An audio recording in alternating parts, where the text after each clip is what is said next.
سيرة زيتية كتبها صاحبها وهو يأكل طعمية بزيت منتهي الصلاحية.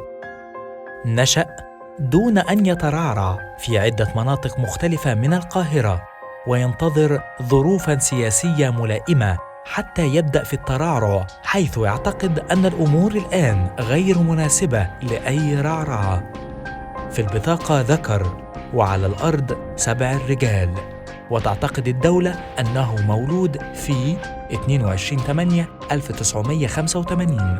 سافر إلى خارج القاهرة للدراسة، وحصل على ليسانس الآداب من جامعة جنوب الوادي بولاية قنا الجنوبية، وكان يعتقد أنه سافر لتحصيل العلم، لكن هذا لم يحدث، واكتفى بتأليف بعض القصص خلال فترة دراسته. له من المدونات 1 هي وأنا مالي، ومن البنات 1 هي مليكة، ومن الزوجات 1 وهي دعاء. ويعتقد أن البحر يحب الزيادة. يعمل في مجال الإنتاج التلفزيوني، وقد أخرج عدداً من الأفلام الوثائقية، حيث لا يزال معتقداً في مسألة أن صناعة الأفلام الوثائقية أهم من تصنيع القنبلة النووية.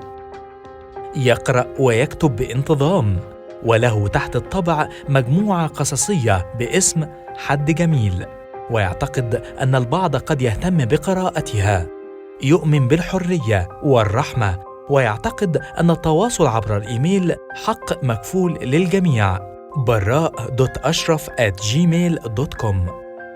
هذا ليس كتاباً للطبخ، هذا ليس كتاباً للتخسيس، هذا ليس كتاباً دينياً، هذا ليس كتاباً عنكم، هذا ليس كتاباً عن نفسي.